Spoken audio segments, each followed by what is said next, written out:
So you guys absolutely loved my country video, and I enjoyed seeing all your comments about your countries and how well they were doing. But it made me realize something, a fatal flaw on my part. I've yet to actually put the skills in the video to the test. Obeliskia looks like a children's toy compared to some of the countries you guys are making in your own worlds. After all, the only citizens were villagers that ended up overthrowing me in the end. So I thought, while I was floating around up in space, that it's time for the real thing. That's why, in early December, I took the skills from that video and I put them to the test on a real country Minecraft server that has thousands of active players.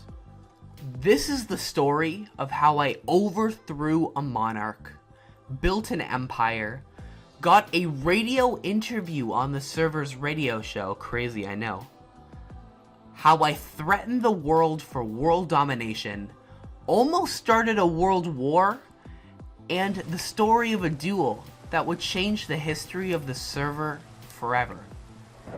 This is the story of how I ruled a country in Minecraft for 24 hours. Welcome to Hertz Imperium.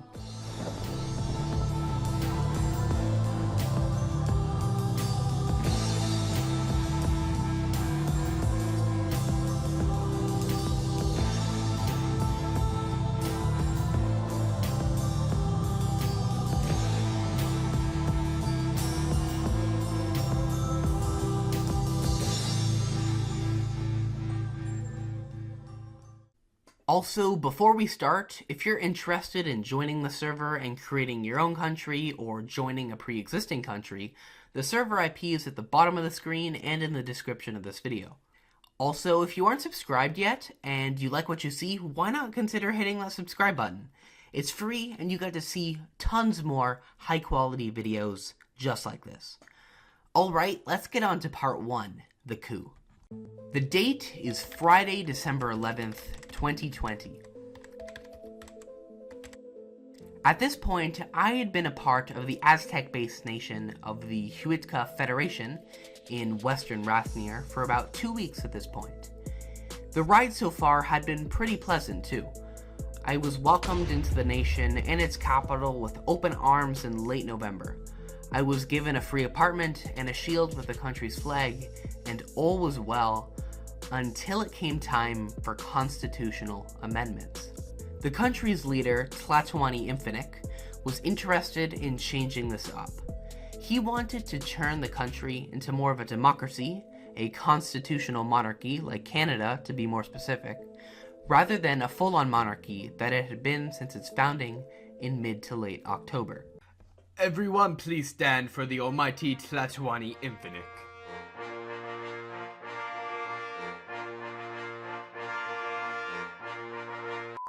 Anyway, Infinick and some other higher-up members in the nation wanted voting every month, new laws on what the elected prime ministers can and can't do, new government positions, etc, etc, etc. Overall, it seemed like Infinick wanted to take a step back from being the main guy in charge. He would still be the guy in charge, but he wouldn't be as in charge as before, and the elected prime minister would make most of the decisions. Now, I'm gonna be honest, I wasn't too big of a fan of this. The whole new democracy thing with elections every month sucked in my opinion. The main reason I didn't like Infinick's democracy idea was because it meant giving up the powers of the Tlatoani, and I personally thought that that would mean less efficiency within the nation. In my eyes, if one person did everything for the government, everything would run perfect and exactly to that person's liking. Everyone would meet your expectations because you are the only one in charge. For these reasons, and many more, I believed that the type of democracy Infinick was going for wouldn't work. I liked the nation how it was, and I believed that Infinick's plan, if it went through, would lead to the country's downfall. That's why, when nobody decided to stand with me on the subject, I decided that I was going to be the one to take control. And not take control as in get elected, but take control as in take control of the entire country before the elections happen. All I needed was to wait for the right moment to strike.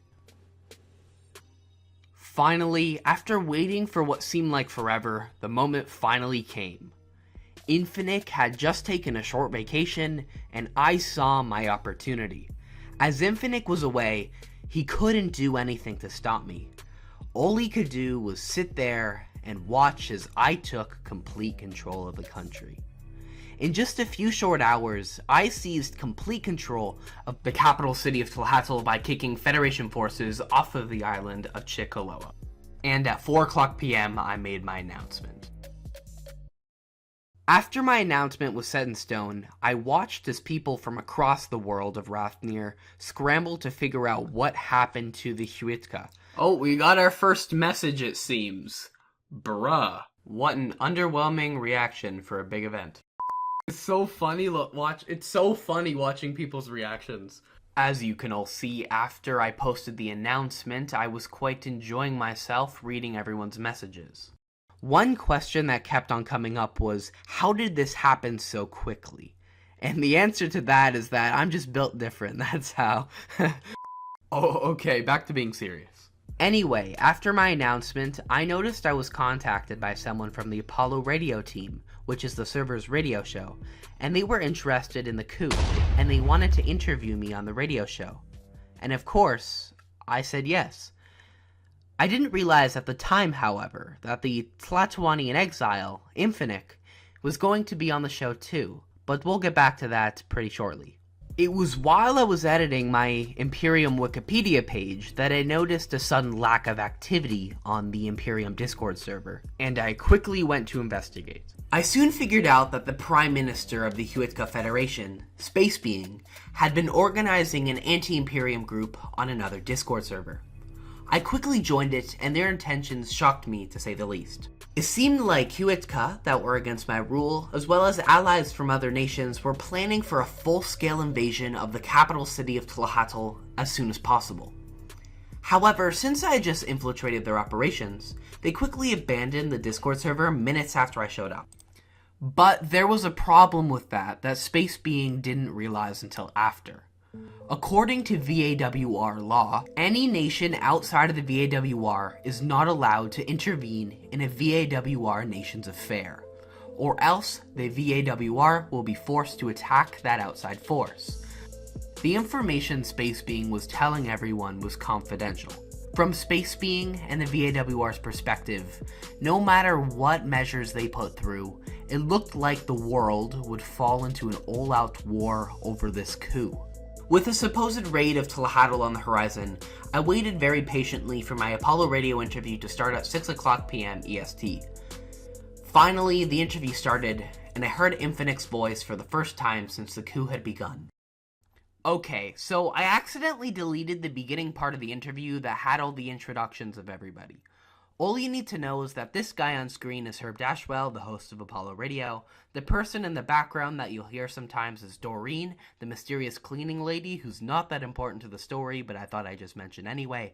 This person is the Tlatoani in exile, Infinick, and this guy is me. Okay, it's interview time. As I was waiting in the lobby for the interview, I was surprised to hear Infinick's voice. He hadn't seemed to notice me yet, though, so I thought I'd surprise him. Do you think that the coup occurred as a direct consequence of your propaganda campaign against Asharian authoritarianism? Propaganda campaign? We've never launched any sort of propaganda campaign. Have you not, against the Asharians? I think you have.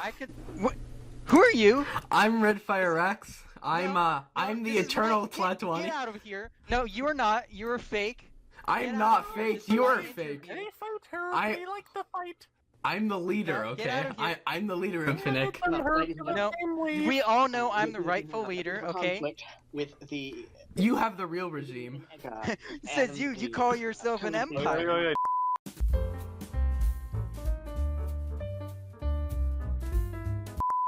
Foreign leaders have claimed, though, that this is just a thinly veiled attempt to join the Asharian Empire. How do you respond to these accusations? This is not an attempt to join the Asharian Empire. I am just willing to do what Infinick could not do, and that's to bring Huitka to a great nation that will make a massive input on the world stage. I see.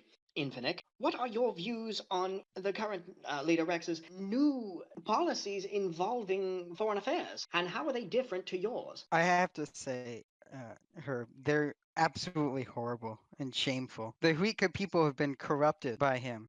We have always dealt honorably and fairly with all nations of the world, and they all know that. And now what? Now he's calling himself an empire. What's he going to do? Start seizing their land? Who could be next?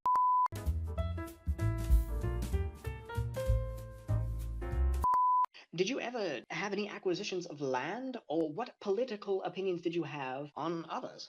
After consulting all the Huika people, we made multiple acquisitions of land, but they were all unclaimed territory that was not violating the borders of any other nation. We've always dealt peacefully, we've always dealt honorably, and this usurper, he's just lying. He will take over your neighbors. We have to stop him. In my opinion, Infinick, you have been manipulating the Grand Assembly to agree to your radical decision. You don't even want a grand assembly. That You is just want to rule for yourself. that may be true, but I think religious freedom isn't the only way for true peace among the people with me as the eternal ruler. Jesus. Listen, just because you don't have religious freedom doesn't mean that you don't have other freedoms in the Huika Federation. We will soon be the most democratic state in this world, save for actual democracies, and we will be removing you imminently. Also, I forgot to mention earlier, the interview was broadcasted live on Apollo Radio on Twitch. These guys are a fantastic radio show. They make incredible content on Minecraft, on the Stoneworks Minecraft server, and outside of it. I seriously recommend you check them out. Their Twitch link and Discord server will be in the description of the video for all those that are interested. Anyway, yada yada yada, more bickering, our evil stares turn into rage, we almost burned down the studio, whatever, not important. Let's fast forward to the end of the interview. Just as the interview was concluding, Infinick threw a massive curveball at me. And he said something that I did not expect. Gentlemen, thank you for joining me on today's special interview segment. Thanks for having Thank you us. for About to share you. Thank you for having me. And, by the way, Rex, 4 p.m. EST tomorrow, you're dying. And I'm taking back the throne. You better be ready. Alright, I'll be ready. 4 o'clock p.m. tomorrow. Infinick wanted a fair 1v1 duel in the streets of Thak.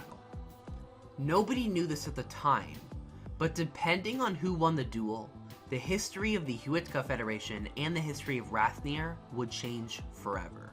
I had a lot on my mind at the time, and I had a lot to do.